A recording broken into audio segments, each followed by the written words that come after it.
పనులు మానేసుకొని నా కోసం సమయం చేసుకొని రాజశేఖర రెడ్డి బిడ్డ వస్తుంది చూడాలి వినాలి అని ఇంతవరకు వేచి ఉన్నారు. ప్రతి అన్నకు, ప్రతి తమ్ముడికి, ప్రతి అయ్యకు, ప్రతి అమ్మకు, ప్రతి అక్కకు, ప్రతి చెల్లికి మీ రాజశేఖర రెడ్డి బిడ్డ శిరస్సు వంచి చేతులు జోడించి నమస్ఫూర్తిగా నమస్కరించుకుంటుంది. ఎన్నికలు వచ్చేసాయన్నా, ఎంతంట ఓటుకి?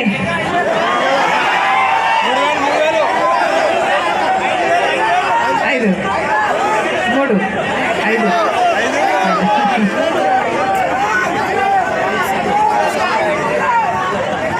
శిల్ప వాళ్ళు మొత్తం ఓట్లన్నీ కొనేస్తారట కదా, ఏమన్నా నిజమేనా? మీ ప్రేమను, మీ అభిమానాన్ని కూడా కొనేస్తారట కదా, నిజమేనా? ఫర్ సేలా? కాదు కదా అన్నా.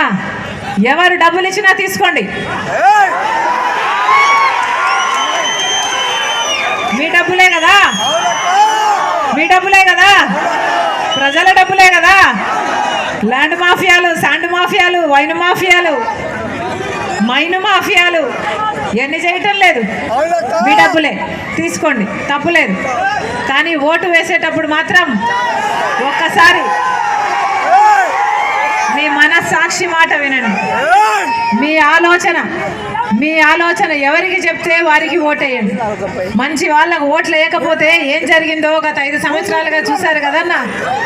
ఎవరికి వేశారు ఓట్లు? ఎవరు మీ ఎమ్మెల్యే? శిల్ప వాళ్ళు. ఎవరు ఎమ్మెల్యే? ఒక కుటుంబంలో మొత్తం అందరూ ఎమ్మెల్యేలట కదా వాళ్ళ కుటుంబంలో. మీరు ఓట్లేసింది ఒక్కడికి, కుటుంబం మొత్తం అందరూ ఎమ్మెల్యేలట కదా, మొత్తం అందరూ దౌర్జన్యం చేస్తారట. ఇక్కడ ఏ కాంట్రాక్ట్ అయినా వాళ్ళకేనట, ఏ లేఅవుట్లోనైనా వాళ్ళ పర్మిషనే ఉండాలట, వాళ్ళ కమిషన్లు ఇవ్వాలట, లేకపోతే ఒక్క అడుగు కూడా ఏది పని జరగదట. ఇక అన్నిటికంటే మించి అత్యాచారాలు అన్న ఇన్న కథలుగా చెప్పుకుంటున్నారు ప్రజలు.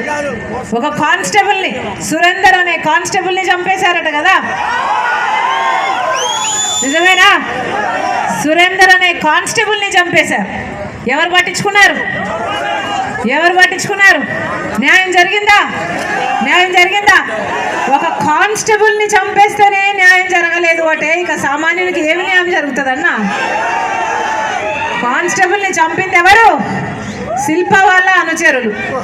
ఆఖరికి వీళ్ళు మీ ఎమ్మెల్యే జైలు కూడా వెళ్ళాడట కదా చూడడానికి, చంపిన వాళ్ళని. ఇక వాళ్ళే చంపారంటే ఇక సామాన్యులకు న్యాయం ఎక్కడ జరుగుతుంది? ఒక ముస్లిం కుటుంబం మొత్తం వీళ్ళ అరాచక